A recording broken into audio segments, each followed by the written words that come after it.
Old soul, young world. Old souls, young souls, and all my damn souls in between. Welcome back to another week of Old Soul in the Young World with your host, Jesse Ellie. Hey! Guys, it is lit. It is popping today in the studio. We have a very special guest. We have an entrepreneur, a co-owner of a Black-owned vegan soul food restaurant here in Boston, someone who's been in the music scene and done a lot in the city. Welcome to the show, and thanks for being here, Justin Springer, co-owner of Rhythm and Raps. Wow, thank you for having me. Yes. I gotta hire you wherever I go do my intros. I take a lot of pride in my intros. Yeah. And anyone listening in, I hope you couldn't tell I fucked that up, because I might have fucked that up. But it's fine. It's fine. We're going to keep it moving, because that's what we do. Can I fill your cup for you? Say a word. Hey. Thank you. Yes. So, Justin, I will kind of give you the reins to let people know what Rhythm and Raps is. Oh, okay. And kind of who you are in the Rhythm and Raps restaurant industry. Sure. So Rhythm and Raps, if you haven't experienced Rhythm and Raps, is, right now we are 100% vegan. Hey. Plant-based. Yes. I like how you say soul food, because that's what I love to promote all the time, that we are soul food. But yeah, we're just an experience that we like to say spice is life, right? Yes. So if you season your plants like you season your meats, you're not going to tell a difference, So, we're a vegan restaurant. We're on 1096 Commonwealth Ave, which is located in Austin, Brighton. We're all a bunch of old music heads that love music. So when you do come into our restaurant, you're gonna hear that. You're gonna hear those beats. You're gonna hear some old school hip hop. You're gonna hear some reggae. You're gonna hear everything. We believe in just providing a good experience. But we also believe in providing wellness. And that's one of the. I'm not one of the original founders, but one of the reasons why I got into the restaurant business was, first I went to school for it, but then music got in the way. And then, years after that, my father was sick. Mm-hmm. And so when I started working with the restaurant, they were my client. I was doing marketing. Oh, wow. So you went to school for business? I went to school for restaurant management. Oh, okay. I dropped out for music. Started DJing. Isn't the world so funny? It'll just reroute you to your path. Right. So I did the whole hospitality management, but one of the reasons why I got into the restaurant was I wanted to live a healthier lifestyle. Yeah. And I'm not 100% vegan now, Mm-hmm. but at the time, when I first got into the business, my father was sick. Mm-hmm. And so I remember, trying the food for the first few times as they were my client. Yeah. I couldn't believe that I was eating a burger, that was made out of plants. Right. You know what I mean? And tasted just as good as some of these other burger joints. Yep. Preach. And then I'm eating tacos, and then I'm like, man, I got to get involved more. Yeah. And so my partner, Aaron, who's the original OG. Shout out, Aaron. Yeah, Aaron Cohen.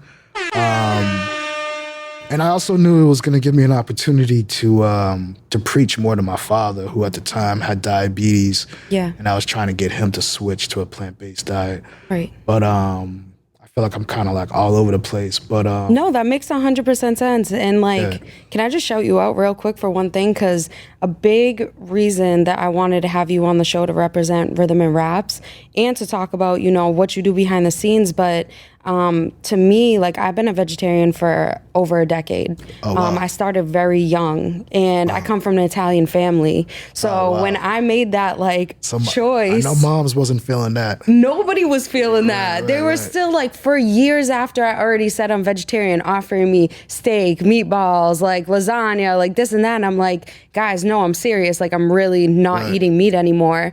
But that healthy lifestyle is something that like we don't really talk about or highlight in the US because we're such a consumer based fast food. We want everything quick. We want microwavable, you know, just ready in an instant. But we don't realize that you can still do that with healthy food. Oh, you yeah. know, it's just a missing link to us like making a change in literally America, you know. I'm not someone that bashes meat eaters, you know what I mean? Yes, me neither. Because it's healthy as well. You know, it's just you want to know. Facts. You want to. A lot of times you don't know where your meats are coming from. You know what I mean? And I think that's what causes a lot of issues. You know what I mean? Right. But like, I remember growing up because I also grew up in Tennessee as well, and a lot of my family's in the South. Like, Oh, you was giving comfort food every day then. Dad, but everyone. Well, the original soul food was plants.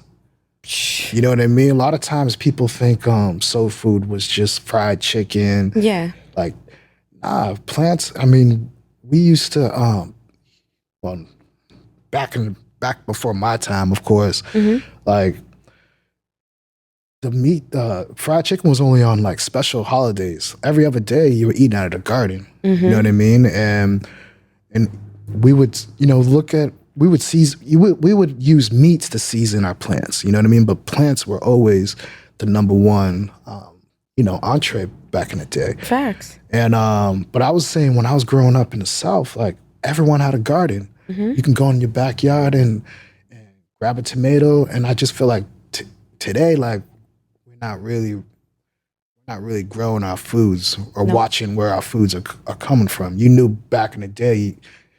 You know, your meal was coming from grandma's backyard. You know what I mean? But like today, like, you know, in a capitalistic, you know, world that we live in, you don't know what folks are doing to your food. So like for us, you know, another reason why I love, you know, working in this industry is because a lot of, you know, Black and brown folks, and especially and from my community, are suffering, you know, with heart disease, suffering with access to quality food. Yeah. You know, and so.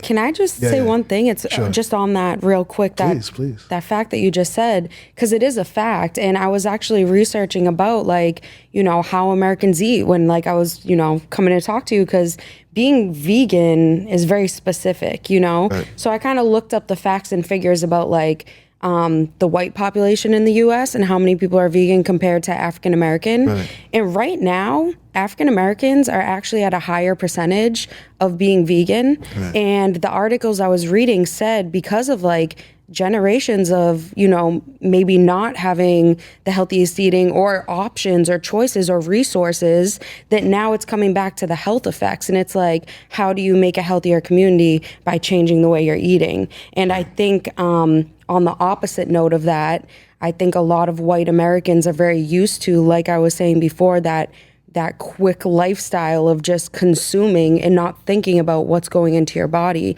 And just in general, Black, white, old soul, young soul, or any soul in between, we all just need to start focusing more on that in general. Well, especially coming out of a pandemic.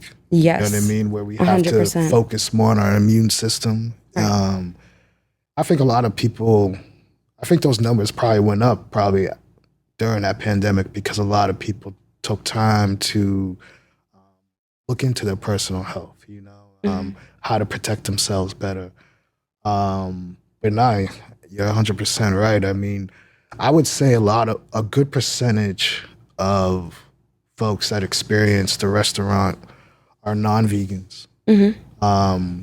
Which is very interesting because I feel like a lot of the people that I've talked to, even like being vegetarian, when I tell somebody who eats meat that I'm vegetarian, it's like, they're like, oh no, don't put your ways on me. You know what I mean? So for people who eat meat, when they think of vegan, it's like, what is that food? Like, that's fake. That's not real food. You know what I mean? But it's the misconception. I was that guy at one point. And I was that girl at one point. Who's putting them veggie burgers on the grill? You know? But after, I'm sorry, I didn't mean to cut you off. No, it's okay. But I'm just wondering from your opinion, like, how through rhythm or raps, or just like through your opinion, do we change that almost like a stigma of healthy eating, and like healthy eating still being able to be flavorful, still being able to taste good, you know? I mean, some of our foods can be considered junk food. We do have some raw items as well. Yeah. But yeah, I think that's part of our mission is really like there's times where like we sponsor a lot of events that is like youth generated, you know? Okay. And I try not to tell them it's vegan, plant-based at you know, when we first, you know, arrive. I like it to be a surprise, you know what I mean? And the looks on their faces afterwards when you tell them it's not meat, it's plants. Because, you know, when you're a kid, especially when I was a kid, I was scared of spinach and anything that was green, I wasn't messing with. Of course, right. I'm the opposite now, but as a kid, like, nah, I don't want it. And just seeing, you know, some of these young folks' expressions when you tell them, you know, oh yeah, you know, that's a plant-based burger, you know, and it gives them a different perspective, you know what I mean? And there is a stigma, you know. I think we were talking a little bit before about a lot of the times that we drop off food to some folks and they're like, vegan, nah, I ain't messing with it. Yeah. You know what I mean? But then when they taste it, you know, they start their whole reflection changes, you know, and it's like, wow, I did not know, because people think vegan food is like tofu. Right. You know what I mean? Some of the, you know, like the boring stuff, you know, like. And just to shout out, like on their menu, guys, it's full, like you can get a chicken sandwich, you can get a Philly cheesesteak, all that. Like anything that you could think of, they've turned it into a vegan sourced meal. So it's just. A lot of people don't like that from what I'm hearing, like, you know, like, but a lot of vegans love it because they can go back to some of the meals that they loved. Well, that was a comfort meal for them when they were kids, you know, like exactly. For a while you can't eat beef no more, but you can come to Rhythm and Raps and that burger looks just like that, you know, that beef burger that you used to eat as a child, you know what I mean? But it's going to actually give you some energy. I was going to say, without the side effects. Yeah, it's going to give you, you know, it's going to give you a little bit of a burst rather than that little stomach ache that you would grab. Yeah. But yeah, man, there is a stigma, but I think the more people are starting to be more aware of their health, you know what I mean? As I said, I'm not saying it's a bad thing to eat meat every day, but it's also a good thing to replace, you know, not to eat meat every day, you know what I mean? And I know for myself, you know, I'm in my early 40s and like, I can't eat the way I used to eat when I was 20, you know? So I noticed, you know, a lot of my energy going up after, you know, I'm not going to say I converted right over to being vegan when I got into the business, but over time, I've adopted a new diet, you know, where like my body rejects, you know, certain meals, you know what I mean? But I think for us, like, you know, you say tacos and burgers and, you know, and Philly cheesesteaks, like, we're really just trying to give people options that can help boost, you know, their energy. You know what I mean? Facts. Because like we're about to do this video, I can't say it right now, but with a college football player. Oh, snap. Heard it here first. He's playing right. He's actually, I mean, this is probably going to come out a little bit after, but you know, he does got a game this weekend. And and and this is a true fact, like he actually comes to our restaurant before his practices, you know what I mean? Or no, I'm sorry, after his practices to rejuvenate, you know what I mean? And he's not even vegan, you know what I mean? It's a Texas boy. So anybody can go to Rhythm and Raps. You don't have to be vegan to go there. Because, right? I feel like maybe some people listening in, they might be like, oh, snap. Like, I mean, food is food, man. Like, facts. you know what I mean? Like, it's food is love, too. It's just how you spice it up. You know what I mean? Like, as I was saying earlier, if you season your meats, if you season your plants like you season your meats. Yeah. You know, a lot of time people and tofu's dope. If you know how to cook tofu, you can make some excellent meals out of tofu. But a lot of people think a vegan diet is just like grass and carrots and well, even like last night, like my brother, his wife cooked a lentil chili. You know what I mean? Oh, and yeah, it's we got a lentil beef patty. Right. Jamaican beef patty. Exactly. There's just so many ways you can reuse ingredients in ways that you didn't know before. It's about the knowledge and the resources too. Like, so is your brother vegan now? Or? No, so my brother's not vegan. His wife is vegetarian. She will cook him meat, but she will also cook vegetarian dishes. And it's like you said, it's not about not eating it at all, but just having a balance and knowing what's right for your body. Right. So like when you said like the rejection of the food, like there came a point in my existence where like I'm sensitive to like my body reacts to what I eat. You know what I'm saying? So when I was eating steak and eating chicken at a certain point, it was actually when I was around 14, I started getting nauseous after, and I started reading into it, and a lot of things that people don't know, and I'm going to talk about it on the meat and the vegetable side.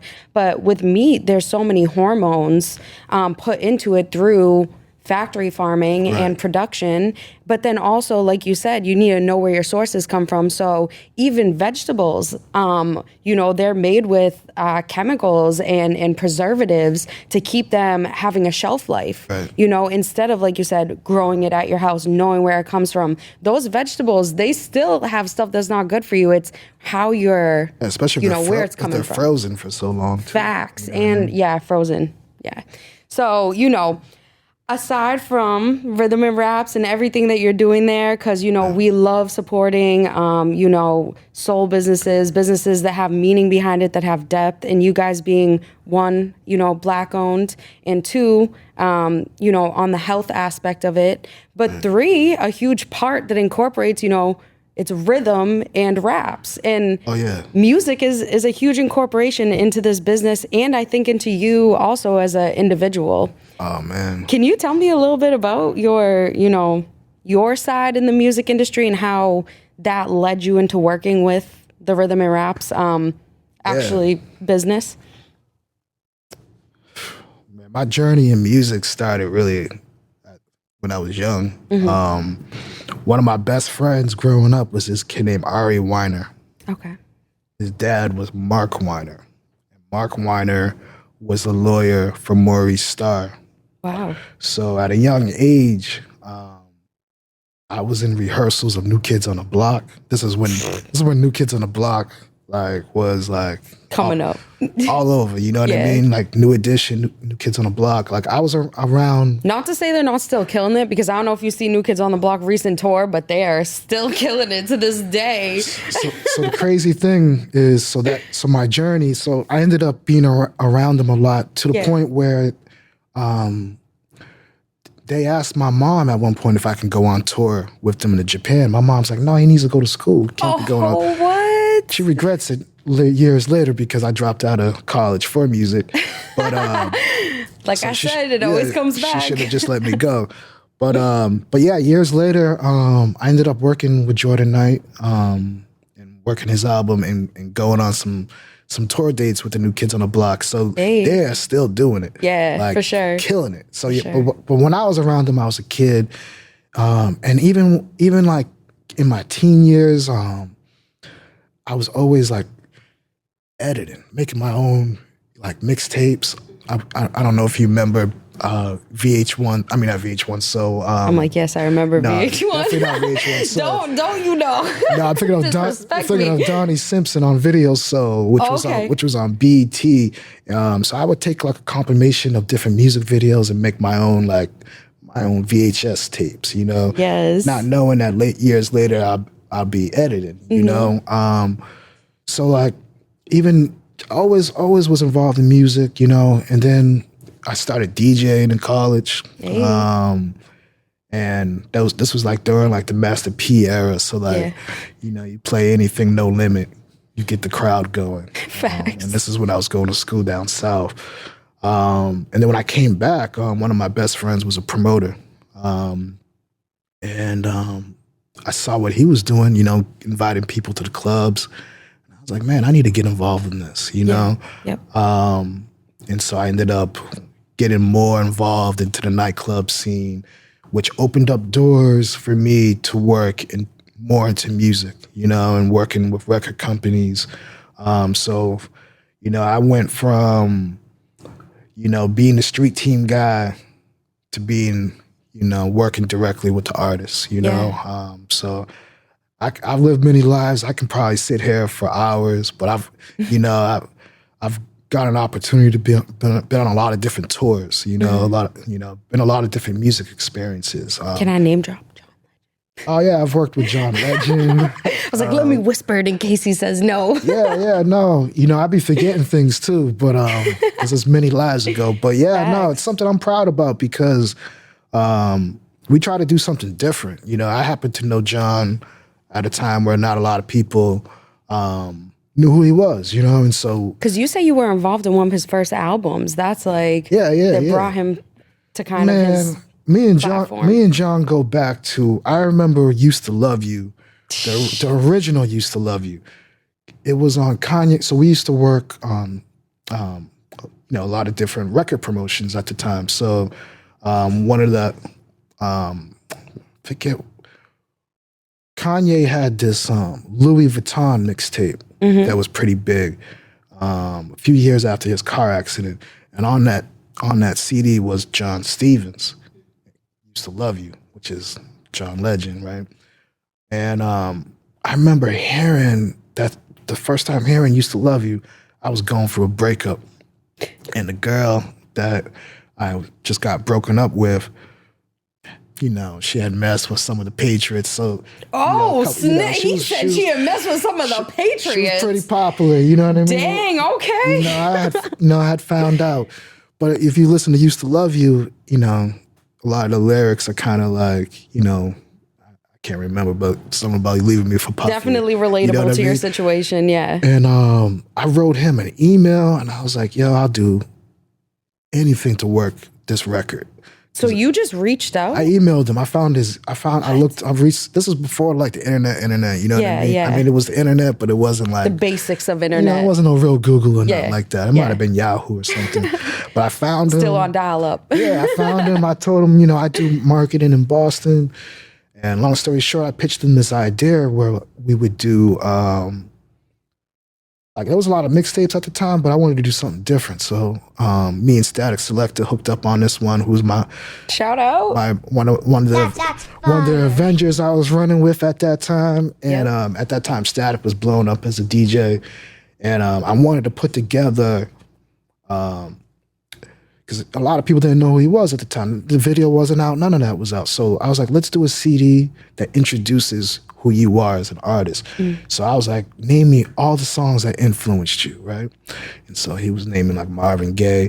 And so we put together a mixtape that was kind of like his diary, his bio, his biography. Yeah. And it was one of the biggest mixtapes around. It was called the Get Lifted mixtape. Yes.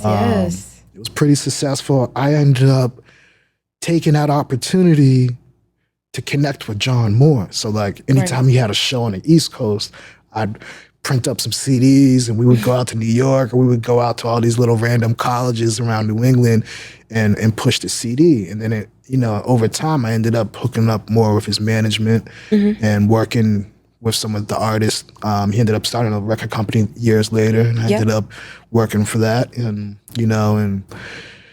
doing that Boston to New York thing. It's amazing. Yeah. And it's crazy too, though, because you're at that point in your life, you're already, try to go to school for restaurant management or restaurant business, and then you drop out to get involved again in music, to then go from music to getting back into the restaurant scene, but kind of incorporating them all into one. Yeah.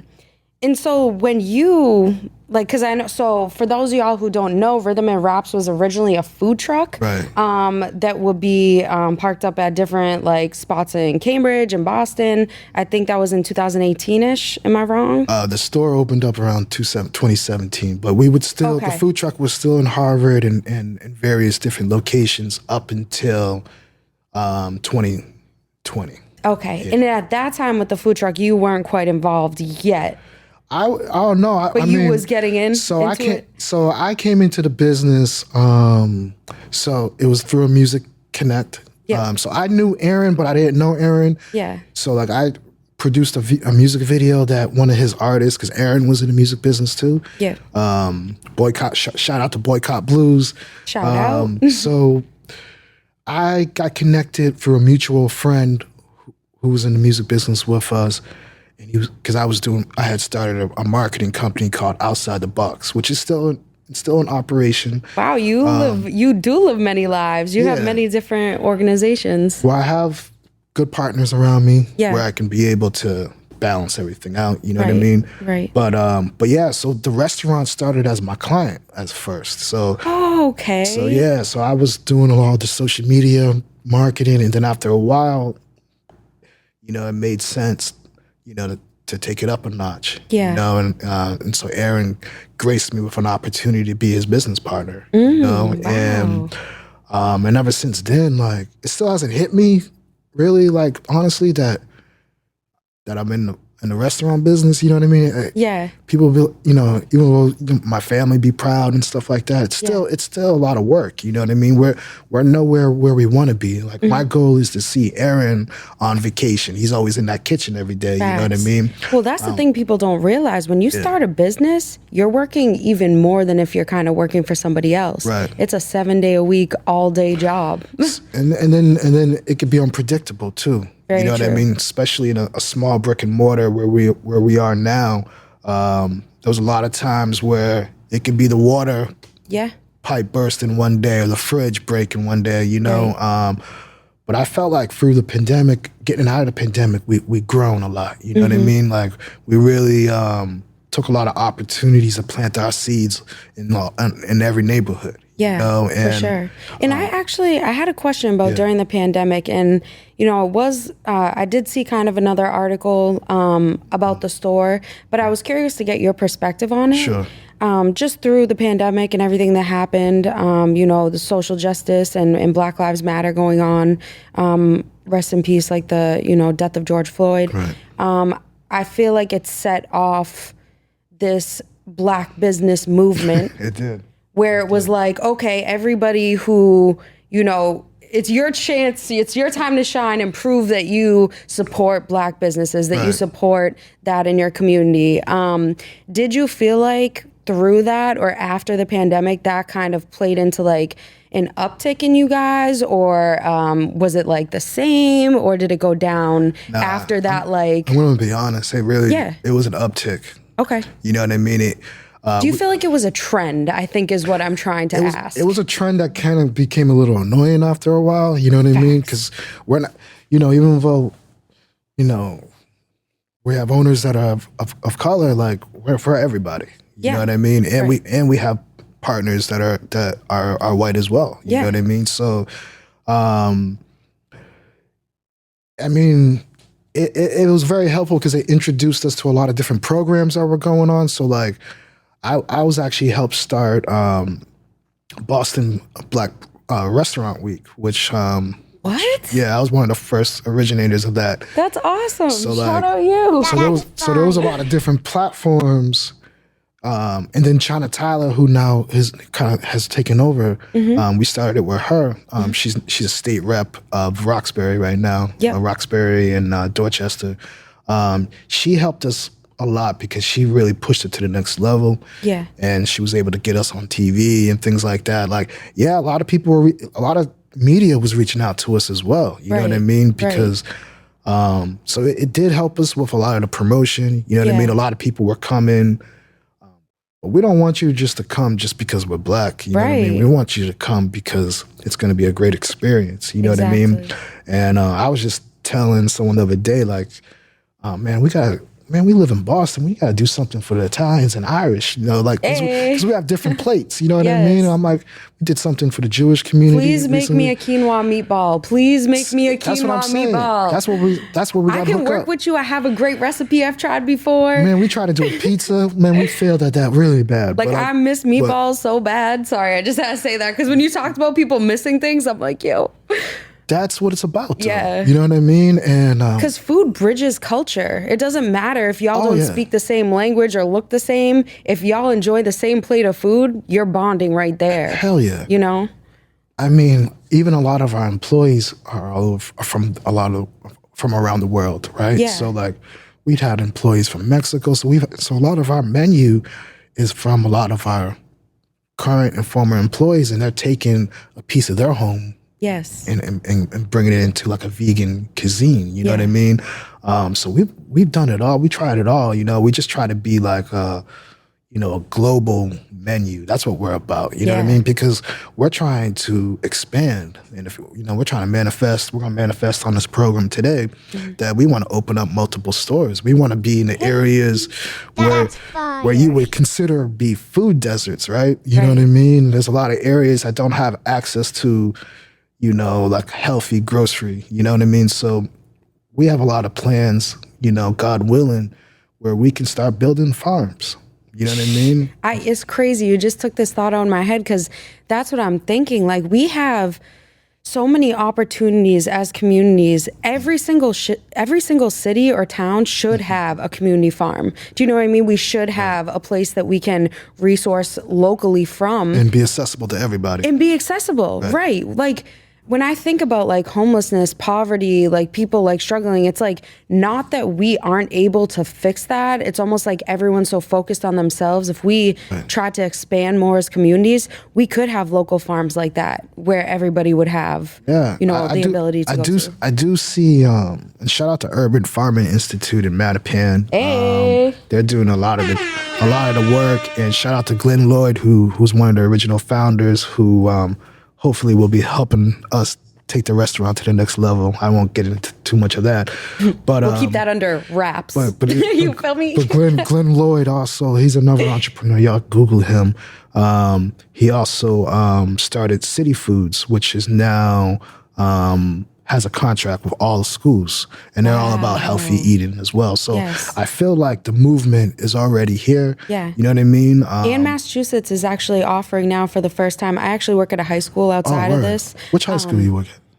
Oh, you can't say that? Okay, no problem. Sorry. Yeah, stoppers and stuff. Yeah. I was like... no, it's okay. But they're actually offering free lunches to kids throughout the school year for the first time ever on this school year. So I don't know where the funding came from or how, they did that, but it's pretty dope to see that every kid will have an equal opportunity to have food because, food and mental health and doing good in school and then being a good person and et cetera, they all go hand in hand. Yeah, man.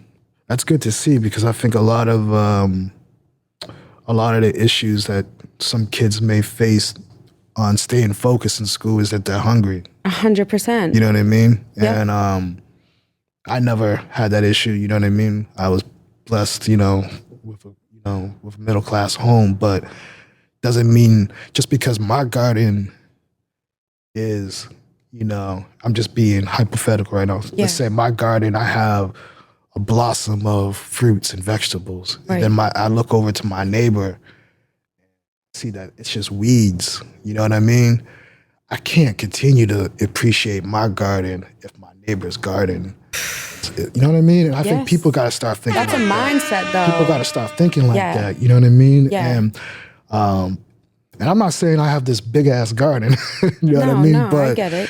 But I feel like you got to always, be, a bridge of support to someone that may not have everything that you may have. You know what I mean? And there's a lot of people that don't have nothing. You know what I mean? So how can you continue to walk past that person every day and not help out? You know what I mean? Like everything that you're saying, it's a mentality. It's a mindset. It's like, changing your thinking to understand it's not all just about us. Because if we want our children to live a different life and their children to live a different life, we have to be the examples. We have to sacrifice to break the chain in our families and, generations of people who, didn't understand how to do that, don't understand how to share or give to others or just lead a healthy life and show others that. And, off air, and if you're comfortable talking about it, like being an entrepreneur, going from, having a dream of being in the restaurant industry, then going to music, traveling back and forth from New York to here and there. Cali. Cali, getting into the restaurant industry again, and then going down this path. Like, I'm just wondering to you as, Justin, what factors of mental health played into you to keep going, to get past, like, we all have obstacles. We all have struggles. And I know, you probably have so many obstacles and struggles you went through. It would probably take a week for us to talk about all that. Oh man, I still do. You know what I mean? And to answer your question, because I've definitely have been battling depression for many years. Same. To the point where I've turned into like an introvert. You know what I mean? I don't like it. I'm trying to fight it. I think the pandemic didn't help either. Facts. But to answer your question, it's purpose. And you have to know that you're here for something greater, So I always look at a lot of the obstacles that I went through as really blessings, so I can be able one day to help that same individual that's going through what I'm going through. I can show them a GPS to get out, right? And you gotta have purpose. You gotta know that you gotta go through things. You know what I mean? I've always known I was very talented, but I was always at times fighting like I was always in my way. You know what I mean? Like I can't blame. There's probably been times I blame this and blame a particular, but it was always me. You know what I mean? Like only, and so I feel like. It's like when you start taking responsibility for it, right, and you start realizing, like, even those obstacles and things that happened to you, you did have a say in the outcome. You had a say in how you reacted to what was happening to you. But like, and I've admitted this on the show before, but like within the last couple of years, I had to retrain my mind. For so many years of my life, I lived as a victim. Like if things didn't work out for me, or if other people couldn't change their ways, it was never about that. It was always about me and how I was reacting, how I was changing myself, but until you get to that point where you recognize that, and anyone listening in, like, I just want to point it out, because being an entrepreneur is not an easy path to choose, but when you have that purpose to fulfill, sometimes it's necessary so that you can take a different route, a different path, create a different blueprint, and make a dream in a journey that other people never even seen before. Right. Absolutely. Absolutely. It's all about purpose, as I said again, I was always my worst enemy, but I knew I was here for a reason. So like I had to find ways to start loving myself again. It's still a challenge, you know what I mean? Like, I'm not gonna, there's some days that like I just want to quit, you know what I mean? Mm-hmm. But you gotta hang on to that purpose, because I remember there was times where I was praying for what I have now, right? Exactly. So like, how can I be like, I gotta keep going, you know what I mean? I gotta keep going, because I feel like my purpose will outlive me. It's about building a legacy. You know what I mean? So when you're no longer here, the work that you have committed to in your life is helping others. Right. You know what I mean? And that's what I work for. And that's what gets me out of bed sometimes, when that depression is telling me, oh, you ain't shit. Or you ain't sorry. You can swear to me. You're a loser. You know what I mean? Because that's what I'm saying. It was always me. Right. You know what I mean? Like, to the point where like you didn't feel like you belonged at certain tables. Yes. You didn't get that college education, or you didn't get that degree, so you don't feel like you're smarter than it. That imposter syndrome kicks in. But that purpose, and then sometimes people will come in your life to remind you what you're here to do. You know what I mean? And that's why it's important to keep the right people around you, you know what I mean, that are going to charge you up. Sometimes in life, we have people that just want something for you. And like, I believe in you give, you receive, but you got to give to the right people. Because at one point in my life, I was just happy to be given. And then people, and I'm waiting for that. This is key. Like, your key fact right there. I've been through it all. I've been waiting to receive those, because I was raised, you give, you receive. And it's true, but God, you're not going to be blessed if you give it to the wrong people. You know what I mean? You got to have people in your circle, you know what I mean, that are on the right track. You know what I mean? And I think also, like you're saying, it's about you. So like, you have to be open and willing to receive. If you're putting it out to the universe, this is what I want. Right. Like you spoke earlier, I'm manifesting on today's program that we're going to have more locations. Right. You even just speaking the word of I'm manifesting this today, like you're already changing that mindset, the way you speak, the way you think. And it's like, that's how you get to that point. Yeah. It's not that, no, you don't have a negative thought ever again, because you do. You still battle the self-doubt. Right, You still battle those thoughts, but it's replace about it quickly. Right. With a positive thought. Exactly. You know, 100%. It's practice. It ain't easy. You know what I mean? Right. That's why you got to keep yourself around people that are on the same wavelength as you. Yeah. So they can understand what you're going through. I remember there was times where like I was around certain people, just wanted to party all the time. Right. And like you can't party through your trauma. You know what I mean? Like you gotta have people around you that are gonna be like, you need to rest. Right. You know, or you need to meditate. Yep. And I think the introduction to meditation in my life really helped me out. You know what I mean? Because burnout is real. Yeah. Like there's times I still burn out. I'm like an emotional person. Like I consider myself an empath. So I'll take all the energies around me. Right. And sometimes even that, like you're trying to stay in the right track, but there's so many other people around you like projecting themselves that it's like it can affect you if you don't train yourself with different habits or healthy methods like meditation or therapy or whatever it may be to counteract the environment trying to get into your soul. Right. You feel me? I was having issues of someone that told me I was a loser 20 years ago, like still coming. I'm like, why am I that person was lying. They didn't know what they were talking about, you Facts. know? But we keep those negative thoughts sometimes. Like, you know how you have your email may be filled up, you know what I mean? You ain't checking all your emails, it starts adding up, you know what I mean? Yeah. And you gotta find a way to cut that negative energy out your soul. You know what I mean? It ain't easy. It's not gonna happen overnight.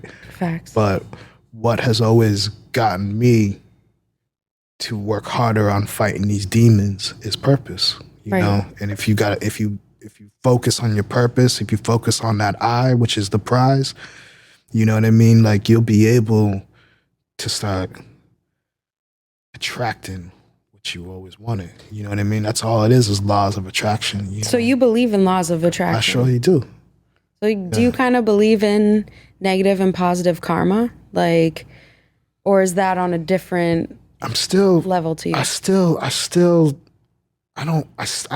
though I say it sometimes about karma, I don't know if it's particularly, because I'm just gonna say this really blunt. Like, there's people that I felt like their karma should have came and got them. You know what I mean? I feel that. You know what I mean? I'm just be waiting for that karma to get them. Yeah. But that's also wasted energy on me, of course. But yeah. I believe that I tried to do good so nothing bad happens to me. You know what I mean? Like, you know, there might have been, you know, times where you could have probably gone a shortcut somewhere and you're like, you know what, if I go down that shortcut, you know what I mean? It may not be valuable. And I think I'll go the long way. A huge part of that too is following your intuition. Intuition, right. You know what I'm saying? Because what makes you decide if that shortcut is right or isn't right? It's like, when I mean by shortcuts, doing something illegally or doing something that's not you. You know what I mean? Yeah, like, right. Or just the easy way out, right, like the easy route. Yeah, like, oh yeah, you can have all this, like almost like selling your soul, kind of type shit. Like, you know, the big musicians who like, you're like, how did they make it? They're not even a talented artist, but they're up here making billions of dollars. Like, there's something we don't know about. We also got to get, I'm not sure how much time we got, but we also you got to measure success the way you see it. I used to always think success was like having a lot of money and things like that. Right. But I now look at success as just being a good dad, being a good brother, you know, taking care of your family and having joy and peace in your life. You know what I mean? That's success. Because there's a lot of people with lots of wealth that are assholes. You know what I mean? Or just, you know what I mean? Just evil. You know what I mean? And there's a lot of people that just project that evilness, and like they may have this this aura of success, or people may look at them as successful, but they just, you know what I mean? So like, you could have all the money in the world, but if you don't have joy and peace. Right. Like, is your soul fulfilled? Like, is your purpose actually fulfilled, or are your pockets just full? Right. Now, it's good to have some money now. Don't get me wrong. Yeah, we can't hate on the money, but But you got to, you know, and that's the thing. You know, oh, does that mean shut up? Oh, no, you're good. No, you're good. But like along with that too, it's like the financial literacy aspect of it too, because like when you're growing up, number one, if you're not taught how to like reinvest your finances, or when you get the money, or when you make that wealth, what to do with that wealth, or almost in a way like, you know, if you grew up with less, you're trying to overcompensate for having less. So you're just buying a bunch of things, but it's like, then you're broke. Or people who go house broke, like they feel like they need to have this to prove something. But in actuality, and like this is something as a female who's, you know, an entrepreneur who's trying to start my own business, that I've had to face over the last few years. Once I started this, I just, like I told you off air, started this to help people, to talk for myself, to be an example, to spread a message. But once I realized like, wow, this message could probably turn into a business one day, I started to realize I didn't know how to invest my finances to even take the steps to make this a business. I didn't know who to talk to. I didn't know who to reach out to.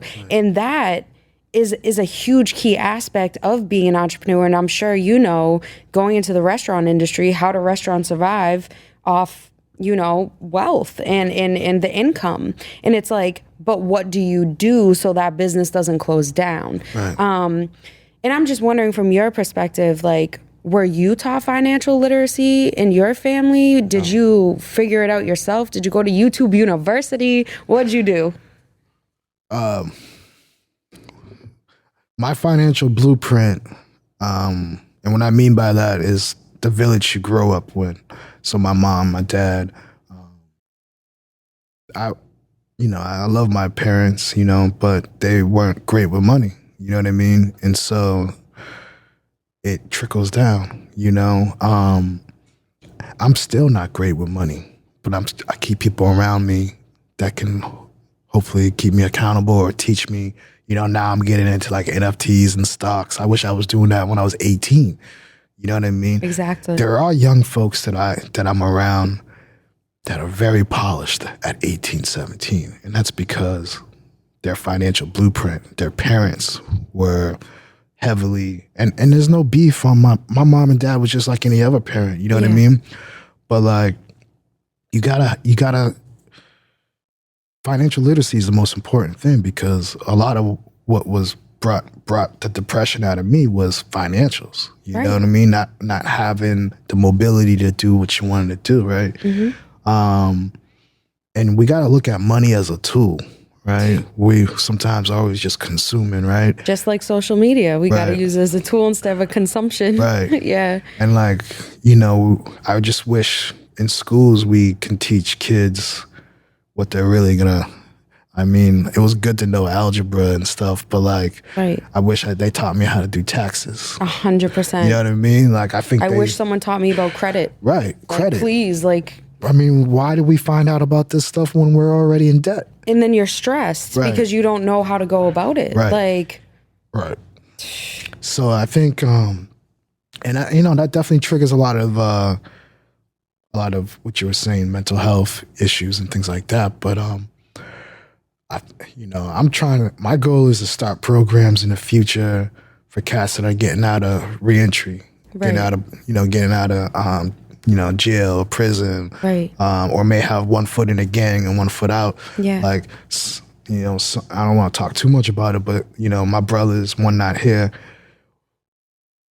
you know, might have done some illegal things, but those are the smartest dudes I've known. Like, dudes that will be on the street, like, those are the dudes, like, I was looking up to, you know what I mean? I was never a street dude, but, like, my point is this, like, I want to be able to provide those resources, because both my brothers didn't get a chance to maximize, you know, what they should have been doing, you know, with their talents, you know. I want to be able to put people in position, you know, maybe it's like a hood Shark Tank or something, you know what I mean? But like, yo, I'm such a Shark Tank fan. But I want to Shut up, Mark Cuban. You know, but be able to be that super connector that can get people, you know, on the right track, you know what I mean? Because and I know I just kind of went on like a whole thing with but that's what we're trying to do. We're trying to start these. We just did a youth entrepreneurship program where we're teaching kids how to write a pitch deck, you know what I mean, at 16, 17. These are all things I wish I had learned. And is this through your nonprofit, or is this through? Yeah. Okay. And what's the name of your nonprofit? Well, it's not mine. I inherited it. It's humble. He's so humble. He's like, I ain't lying. It's called Art Morphias. And a lot of people may know of the Fairmount Innovation Lab. But we're on 572 Columbia Road in Dorchester, and our goal is to really be that super connector. I inherited from my Jewish mama, Leora Bear, who passed away. And before she passed away, she lived her life connecting people to resources, and she kind of helped save me at one time with my business. You know what I mean? And so, like, my goal now is to kind of continue to for that nonprofit to do that. You know what I mean? So we're trying to find some good people now to take it over, you know what I mean? So I can get back to what I love again. But yeah, I've been part of this nonprofit because I love helping people, and I love, you know, I feel like we do more than a lot of the government does for a lot of small businesses, you know? Right. A lot of small businesses they may have the talent, or the entrepreneurs may have the talent, but they may not know how to scale. You know what I mean? Right. And it's all about scaling. You know what I mean? And that's literally what we were talking about out there. Yeah. So we try to put the right resources, Yep. you know, for them. Like last week we have a bunch of artists that are trying to figure out how to get their work trademarked. We brought in a professor that specifically, you know, is on trademarking and all stuff. You know what I mean? So like, just really trying to be resourceful, and that's what life is about. You know what I mean? Like a lot of times people just don't have the resources. Right. You know what I mean? Or people try to hide the resources and nobody wants to share their secrets. I say it on here. Yeah. Nah, that's not the way to live, you know? And I might have went the long way, you know what I mean? And some others might have went the short way. But yeah, I'm just going to continue to try to live out my purpose, you know, by being resourceful. Yes. But you got to be resourceful to yourself first. Facts. And that's something I'm still fighting. Right. You got to take care of yourself first. Yeah. Well, it's a process. It's a journey, and it's an everyday, like you said, you know, learning, reminding yourself, teaching yourself, and pushing that self-doubt out. And I just want to say thank you for even admitting that on the show, because I'm sure there's so many people who are going to listen in who relate to that concept of you being your own worst enemy. You know what I mean? And having to literally push past that when you have a purpose, because that's exactly what my story was. Like, because you see everything, right? You see you see everything that happens in your life. So like you're the witness to everything. So like it's gonna sometimes add up. You know what I mean? Exactly. You gotta be like, no, that was a mistake. You know what I mean? We're human. You know, we beat up on ourselves too much. Yeah, you know what I mean? We have to learn also how to forgive ourselves. You know what I'm saying? Forgiveness. That's the number one. Forgiveness is number one. That's the number one. To other people around you, but to yourself. Because if you don't forgive yourself, that resentment, that anger, and depression and anxiety, that will come out. And that's too real. In forms, like you said, kids fight nowadays. There's a lot of gun violence nowadays. Like all of these mental, emotional things are coming out in forms that don't need to happen, unnecessary ways. But, you know, to bring everything into a rap, I just want to keep using the word rap, so I'm going to just keep using it. Yeah, come get you some, guys. You know? But like you guys are through rhythm and raps doing that kind of in all aspects. You're bringing the old school soul music, which like, I'm gonna let you just real quick, like what kind of music do you guys play in the shop? Like, oh man, I try to take over when I come into the shop. He's the DJ. But nah, it'd be everything, man. Sometimes like some of the cats be putting me on to new stuff, you know what I mean? Like, love that. We have you know, a couple of Hispanics, and they be putting me on to like the hits in Mexico, you know what I mean? Jose, he's from El Salvador, so you know, he may have something that I may not know about, and I'm, you know, I don't know what they're saying, but it's still the beat, you know what I mean? But yeah, you come in and hear anything, you know. You may hear some old school hip hop, little reggae. You maybe some house music, you know what I mean? It's, Facts. Anything, we don't do no country or nothing like that. But if a country musician came in, if it has some soul to it, maybe they'll throw it on the lineup. And you see us a lot at the venues too, because a lot of artists that come in town, they look us up. So I was gonna shout out real quick because on your social media when I was checking you guys out, it's really dope because you use the social media as a tool for promotion to show an example that like vegan food's bomb, and what you guys specifically make at your shop, it has so much flavor, so much love in it that like people who don't know, they still like it. So just shouting out Jade Nova recently came by. Y'all sent her some plates. Shout out Jade Nova. She's a dope artist. Also Freeway Rick Ross. He did his book signing. Yeah, that's the homie right there. And Wallow from $1 Million Worth of Game. Yeah. They all stopped by and got their food. Wallow said we had one of the best Philly cheesesteaks, and he's from Philly, so Whoa, that means something. Yeah, he put it on his Instagram and everything, so we try. It's all laws of attraction. Facts. We're trying to work with the Celtics more.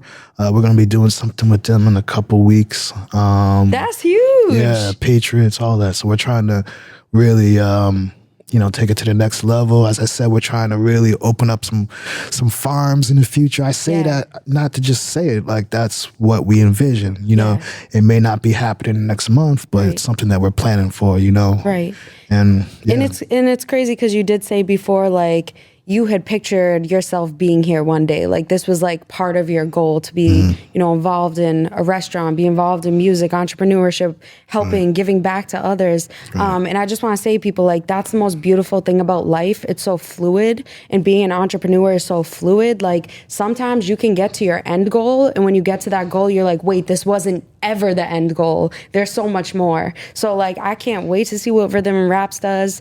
I can't wait to actually try y'all food because I haven't got the chance to yet. But I'm so excited being a vegetarian from the area and not having many vegan vegetarian restaurants. Can't wait to check y'all out. We can't wait to feed y'all. We might have to do like a little discount if you... Maybe a little food tasting session. Yeah, if you mention old school, Young Soul. Did I mess it up already? Old Soul, Young World? Wrong World, my It's all good. But I do have one more question that kind of, ties into the show. I ask all my guests that come on. And you, from what you've been through, what you talked about as an individual, aside from the businesses you're involved in, what does it mean to you, Justin, to be an old soul in a young world, or just an old soul at all? That's crazy because I always felt like I had an old soul. Like I'm in the wrong generation. You know what I mean? I felt like, I should have been in like the 60s or the 70s or something. But so like, what does it mean to be an old soul? I feel like, I don't know. I believe in like always like uplifting your ancestors, you know what I mean? So like, I also consider myself a storyteller. So like we all grew up on like, stories and stuff. And like, there's so much in our past and our old souls that we need to be preserving today. You know what I mean? Like history and moments and things like that. So like, I embrace being an old soul because I love hipping people to what they might not experience. You know what I mean? In a young world, I always tell people to keep your inner child as well. You know what I mean? Like, that's why, like, I can get along. I'm always good. I don't have kids of my own, but I'm great with kids. You know what I mean? Because, like, I get into my little inner child. You know what I mean? And, like, but also, like, I also don't take myself that seriously all the time, too. Just like, I was afraid to become old because a lot of the old people around me growing up were all serious all the time. You know what I mean? But like, nah, it's good to, to be yourself at all times, So like, the only way you can do that is to keep your soul, Yes, 100%. I hope that made sense. No, it did. Made 100% sense. And it actually realigns with so many answers of other guests on my show, having that knowledge, carrying forth, like you said, our ancestors, that's knowledge. That's stuff that this generation wouldn't have unless you pass it down, because it's verbal communication. And like, the basis of communication. Like, we started off with hieroglyphs, and then we moved to like sounds and verbal communication, storytelling, passing that down through generations. Like, that generation won't know the story unless you tell. We didn't have recorders back then. We didn't have technology.